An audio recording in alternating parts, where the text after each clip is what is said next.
If you're looking for the best digital whiteboard tool for brainstorming, team collaboration, or visual planning, you've probably come across both Miro and Stormboard. Each one brings a lot to the table, but they serve different kinds of workflows and teams.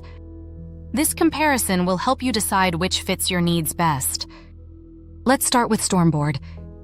Stormboard is designed around structured real-time collaboration with an emphasis on sticky notes, brainstorming, and visual idea capture. It provides a streamlined experience where teams can gather ideas, vote on them, group them, and turn them into action items or reports. Because it's built for meetings and workshops, it often comes pre-loaded with templates for retrospectives, project kicks-offs, idea gathering sessions, and quick-fire brain dumps.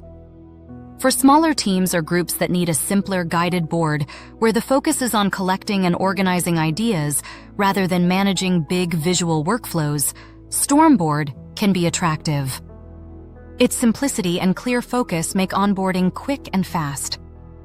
Now let's talk about Miro. Miro is a more expansive visual collaboration platform built for everything from mind mapping and brainstorming to full project planning, workshops, UX design, and distributed team workflows. It offers an infinite canvas, vast template libraries, integrations with tools like Slack, Jira, Google Workspace, and many more. Because of this breadth, Miro is excellent for teams that need flexibility, scale, and the ability to evolve how they use visual boards over time. Miro supports complex workflows, many collaborators editing in real time, and a lot of customization, which does mean a steeper learning curve compared to simpler tools. When it comes to ease of use, Stormboard likely wins for getting started fast. Its interface is lighter, its templates tailored for typical group sessions, and less setup is required. Miro offers more power, but that extra capability means you may spend more time exploring features and getting your board structured. If your goal is quick idea capture for a small team, Stormboard offers speed. If your goal is long-term, multi-team visual collaboration, Miro offers more growth. In terms of collaboration and scale, both tools support real-time editing, but Miro scales better for larger teams, many participants, multiple board sessions, integrations, and workshop facilitation features like timers, voting, roles, and permissions.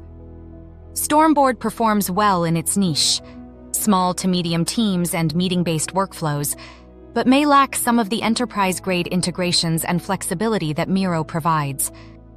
As for pricing and value, Stormboard tends to be more budget-friendly for basic collaboration needs and is a strong choice if the board is mostly for brainstorming and quick sessions.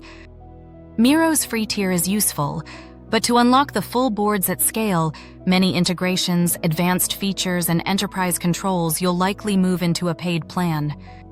So if you're cost-sensitive and your use case is light, Stormboard may hit the sweet spot. If you anticipate growth and need a visual platform that can evolve with you, Miro may justify the investment. In summary, choose Stormboard if you want a fast, straightforward tool for capturing ideas, running workshops, or working with small teams in a structured session. Choose Miro if you need a flexible, powerful workspace for visual collaboration that spans brainstorming, planning, execution, and integrates across many tools and teams. Both tools are strong. The better one is simply the one that fits your workflow best. If you found this comparison helpful, please hit the like button, subscribe for more tool reviews and productivity tips, and drop a comment telling us which one you're going to try and why.